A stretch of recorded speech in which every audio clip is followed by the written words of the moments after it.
Who's a fat boy?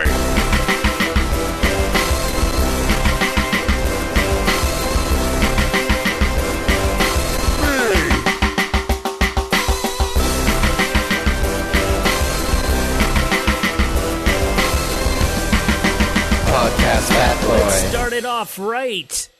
We're here in the end of July. It is almost August.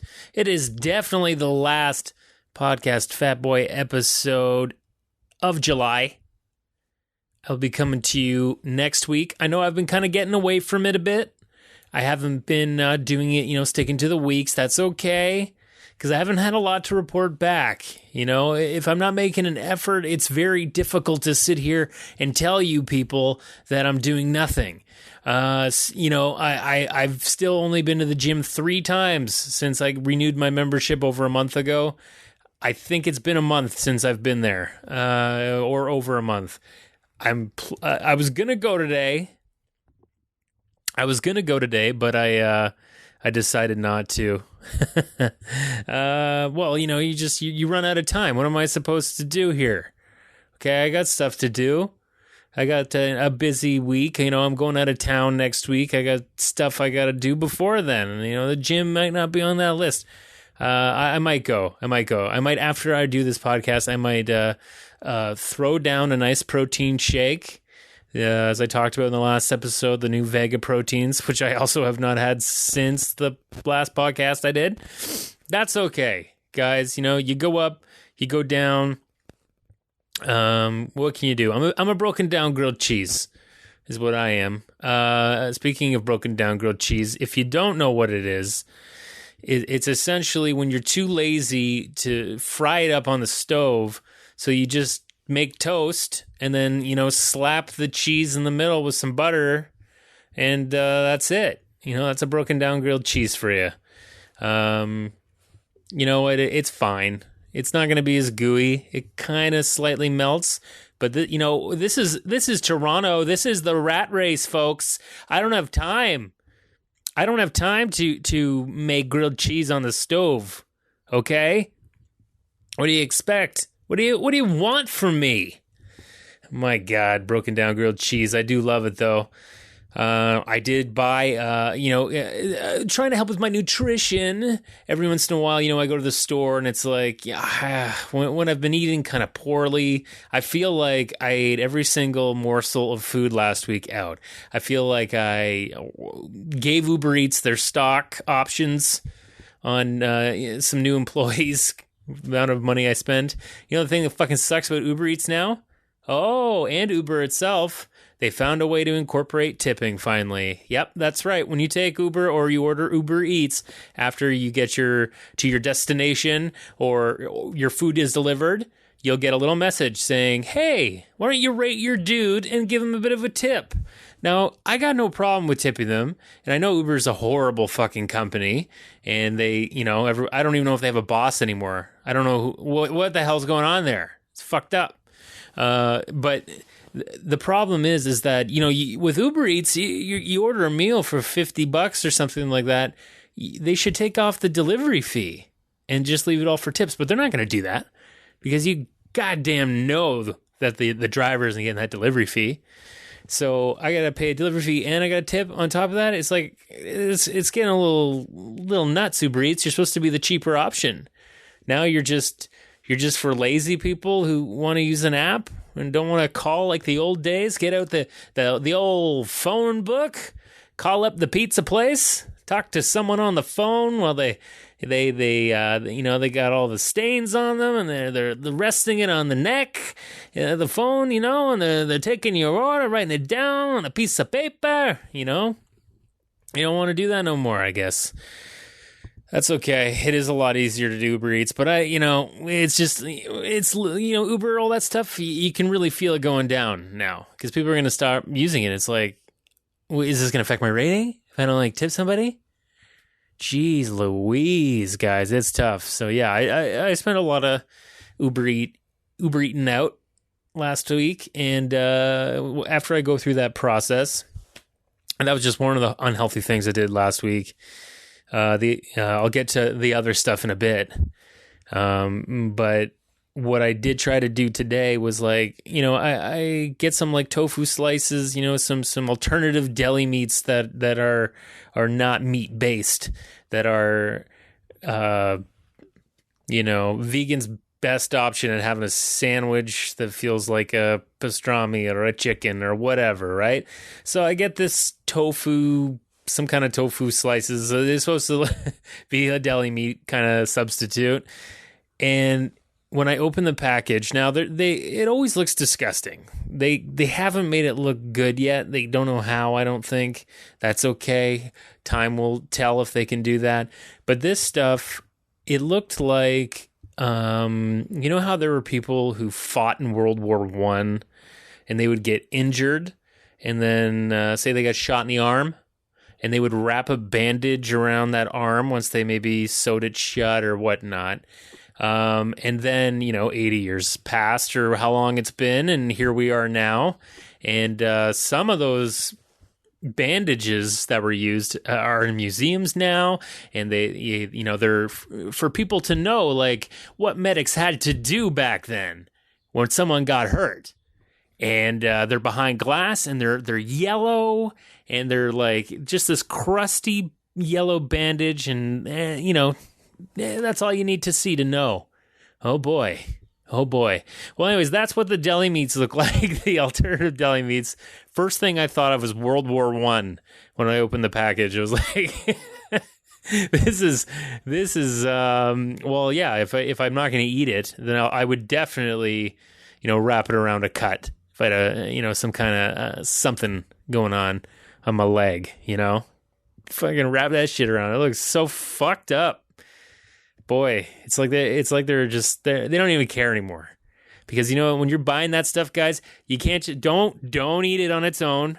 Don't just rip off one of those bandages and place it on your tongue like Goldmember in his dead skin. It's not going to taste good. It's just going to taste like a tofu bandage. So either wrap up your cut with it or put it on a sandwich and load it up with, some cheese. You can put some jade cheese in there. That's fine. A little bit of lettuce, mustard, barbecue sauce, even anything to hide what that actually tastes like on its own. And then it's fine. You got yourself a nice little sandwich, jam-packed with protein, and you're not having any of that animal DNA flooding into your body and, just adding another little thin glint of fat on your arteries. So I did that today. I'm not looking forward to eating more. There's a lot of bandage slices left. But, you got to make these healthy choices. It's the attempt. You might not be able to... fucking keep it. Oh, hello. Okay, there's. No, that sounds. Let me just fix the gain here. There we go. Yeah, I'm struggling to be healthy, as you can tell. I'm struggling to be healthy. I was offered to go for an audition for a character named Backney, who, is just a guy in a basement who plays Warcraft and has a horrible skin condition on his back because he doesn't shower and eats poorly. And it hit a little too close to home, and I don't usually turn down auditions, and I refused to go to this one. And I'm proud of myself, okay? I'm proud of myself because I don't want a career where I'm, I don't think I'm that guy. I think, I could obviously play that guy if I had to, but I'm not interested in that. That's not why I got in this business. I didn't get in this business to know I was going to gain weight and be chunked from Goonies the rest of my life. I don't want any of that shit. So I'm working away from that, right? I actually just booked a commercial. And I think, a little bit of the gag is that I'm not in the greatest of shape. Okay, that's fine. That's what they always are when I book commercials. Which I don't want to be fully the other way. Those aren't fun commercials when you're Mr. Fit, fucking suck. So, I can't really say much about the commercial. All I can say is that it's with someone who is the best at their profession. That's all I can say. And, I could say more when it comes out, I guess, but this person is the best at the occupation that they have chosen, and I get to be in a commercial with them, I think. Now, I'm unsure if this person will even be there. I hope they don't shoot it like that, end scene in The Good Wife when Archie Punjabi and Juliana Margulies hated each other so much that they just, shot separate coverage, no long shots. So they weren't even in the same room together. They just shot their own coverage separately, and that was it. That's how much they hated each other. I hope this person doesn't hate me that much. It's going to really suck if that person is not there and I have to pretend that he's there. So if you do end up seeing me in something in the future and you see, if that ends up being what it is, you'll be able to go, look at Matt. He's just trying his best to pretend. Just trying. This is my 8th year in a row of booking at least a commercial. So I've booked acting jobs 8 years straight, which, feels good. Doesn't feel like I'm doing something right, but at least, is a reminder that I can work in this industry if I want, right? So, I got big things coming up though, guys. Big things, big dreams, just floating around like low swinging balloons full of helium, the ones that they ain't trying to get to the stars. They're just having a hover. And that's what I'm doing. I'm just having a fucking hover right now, trying to figure my shit out in my early terts. Okay? My early terties. So yeah, check out that commercial. It'll be probably just internet. I probably told too many family members about it. I shouldn't have done that. I know better than that because, it'll just be internet now. And when you tell someone that it's just internet, they don't get as excited. It's kind of like, this will only play in alleys. It's the same. Oh, okay. So I got to find an alley to watch it. You would think that, the internet is the bigger stage, but people are, they got a lot of little tricks to get around watching those ads online. But that's, people have other tricks to us. You don't want to watch fucking TV anymore because of commercials. Everybody's cutting their cable, getting Netflix, getting crazy, getting all the services. They don't care. I'm not paying for cable. I want to watch a goddamn commercial. That's the number one thing people tell me when I tell them in commercials. Oh, I don't watch those. It's fine. So apart from eating horribly last week, I also started smoking cigarettes again. Now it's not something that I do it's a 1 pack a year kind of thing. And I kind of try to find that week where I'm going to need a pack of smokes. And I feel like last week was it. Felt a lot of stress, and I just, went to the convenience store. Always feel like a teenager buying cigarettes, and gave a few to a couple friends. But at the end of the day, in a week, I smoked about 17 cigarettes, and it's very difficult because it's always going to be that thing in my blood. It's always going to be calling me, letting me know that it wants to give me a back rub when I'm feeling too stressed. So immediately after the week's over of smoking, I have to be prepared that I'm I'm going to feel stressed really soon, and I'm going to want to medicate myself in some way. So I have been, and, I'm trying to do different things to get my mind off it.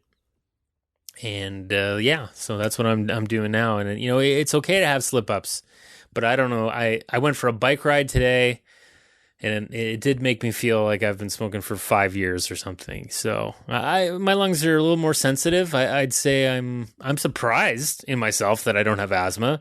I should have asthma. I think I have a lot of traits with asthmatic people that, except for I'm not choking to death or anything, but it feels kind of like it. I know I'm probably mixing it up in my mind a little bit, but that's always a worry for me is, am I gonna push the line a little bit here and get asthma? Can I just get that all of a sudden? Well, with all this fucking biking around this city, I'll tell you something. Biking around this city in the summer, the city smells like shit. Absolute shit.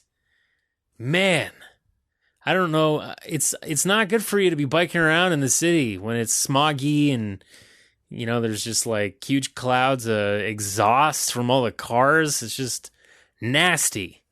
I'm going to have to go down to our, you know, Toronto's Stanley Island. Don't we have one of those now where there's a nice park to bike around in down by the congested lakeshore? I'm going to have to go to test that out, see what that's like. But yeah, this is usually when I turn off the bike. From this point until like mid-September, I just don't want to bike too much unless it's like a nice cool day like it is today. Because I don't trust it. I don't trust the air, folks. That's where my paranoia is at. I don't trust air. So yeah, it's evident I need to force exercise. I need to literally throw myself into a treadmill like it's a tornado and just get, you know, I want, because I'm shooting something on Friday, I'd like to, you know, go to the gym and think that that's going to make me lose weight in 2 days. So I come in and the wardrobe lady's like, oh my God, you said your size was this and you are 4 sizes smaller.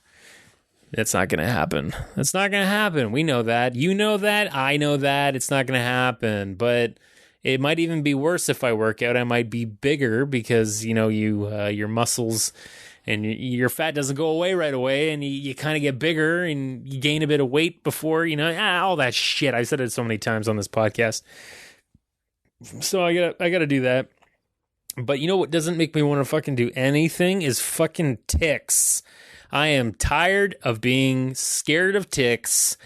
They are coming for us. There's apparently like a new one that is, it's an aggressive tick that of course is coming up from the States. Because everything evil, all evil poison comes from there. There's a tick that will bite you and it'll make you allergic to red meat. So what it does is when it bites you, this type of tick will spit something called like alpha gal into your blood. And that is a compound that's found in red meat. And usually when we eat it, it is totally fine. We just digest it and there's no problem. I know red meat's not that great for you, but, you know, we put this shit in us all the time and the body's okay with it. But when it goes into other places that it's not supposed to be, like your blood in your bloodstream, then it gets all fucked up and you have a crazy reaction. And some people have like anaphylactic reactions and shit. And so that's fucking scary. I don't like the fact that they're aggressive. So now it's just like, it's like they smell you in the forest. I applaud younger Matt for ever wanting to go for walks in the forest or go camping as a child. It's that's nothing I want to do anymore. I'm to the point where I'm gonna just paint on jeans. Like I'm gonna burn them into my skin. So I'm never bare. And put metal on it, too. And then I'll make a broken down grilled cheese and eat that. But so guys, be careful with the ticky stuff. There's all kinds of remedies that I hear work that you can, you know, use as a spray. Of course, you can use DEET and all that crap, too. They don't like that. But there's a lot of natural stuff. People spraying their dogs and stuff, and they've seen a lot of improvements in that. So watch out for this fucking tick. But if you are a vegan and if you are a serious vegan and you think you are proud, then you need to put that tattoo on your body and let one of these bastards bite you so that you are allergic to red meat the rest of your life. What do you care? You're a vegan. So I'll just let you know that it is called, I think it's called a white star tick. It's got like a little white dot on it or something. So if you see that biting you, then I don't know, be happy, because you know it's like getting a big fucking tattoo on your back that says, like, that's like a scroll that says you're going to be vegan forever. And maybe we'll find another tick that will get rid of like chicken and fish too. And that is when you know you're a true vegan, when you're ready to have the tick bite. So well, let's see if I can round up some of these fucked up ticks from my nightmares. If I can pop them out of a bubble in my nightmare and give it to you, then we'll do that. I'll do that for you guys, and I'll set up a line in Kensington Market or something. If you got the gallstones to do it. If I've turned you off to this point of the podcast, you'd be happy to know that sperm counts have declined by more than half for Western men. That is, what is that? Children of men? Children of the corn? It's one of those two. Not corn, children of men. People just their babies aren't being born anymore. So yeah, that's a huge decline over the last 4 decades. 50% in virility is, just means there's going to be a lot more IVF. Is that it?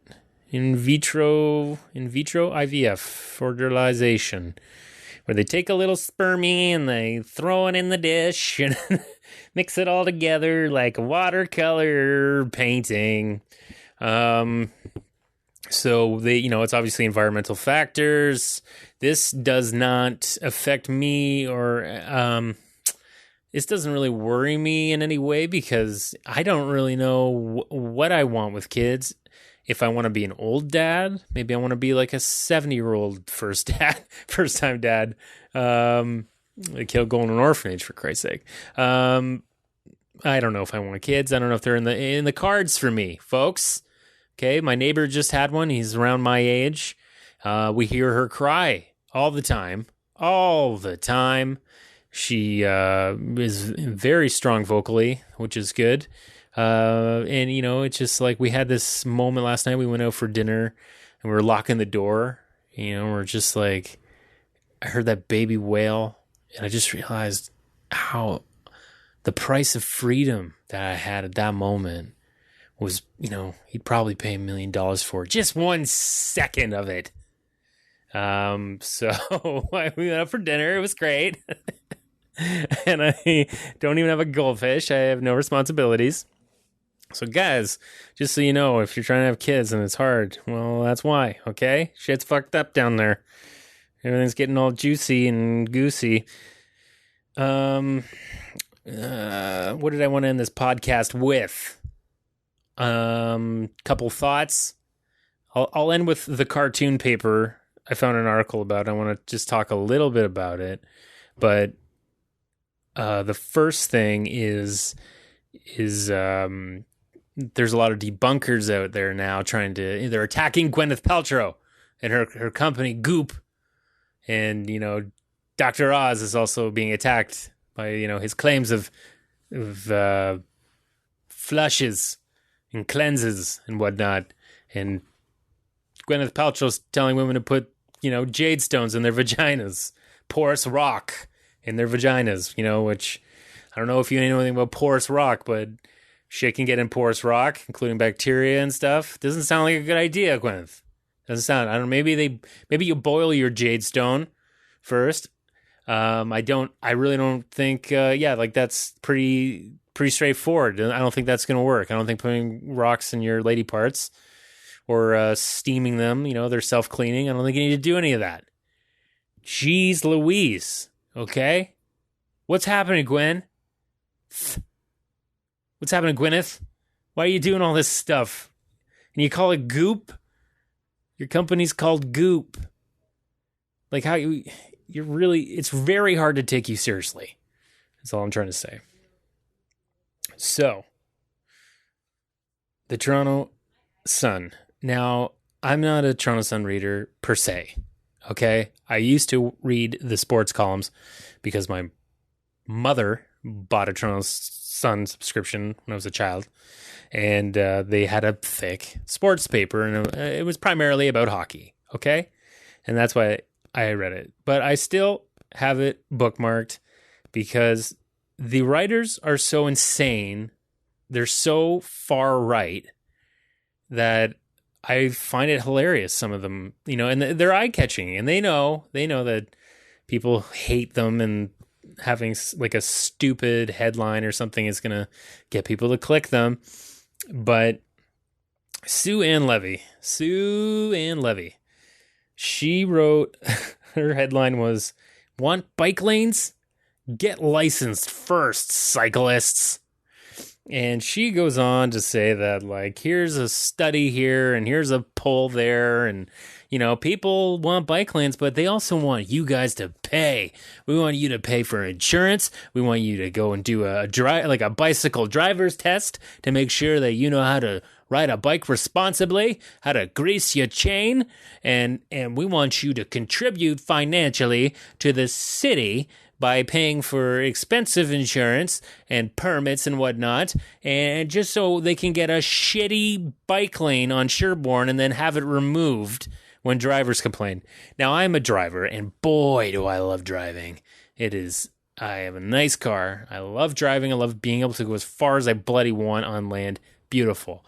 But I also like to cycle, and I have a lot of respect for cities and countries that make this a priority, which we do not. And the problem with Toronto, and I think this is, you know, one of the many reasons people hate us, but we seem to think that these problems are like, it's like a virus that is only affecting us here, and we don't know how to deal with anything, and no one's ever dealt with it before.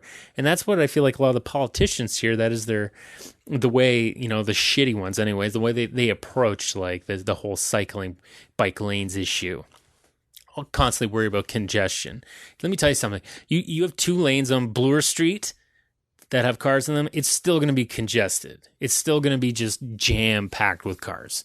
So why not restrict people, turn them off from driving, get in your bike. I went for a bike ride today, took bike lanes the whole time. It was great. And the other thing too, Sue Ann Levy, she is a slow cyclist, okay? She's not outright saying it, but you know, people want to pass her and they're not ringing their bell when they're passing her in those bike lanes. She's getting a little upset about it because she says, you know, I guess I'm too slow.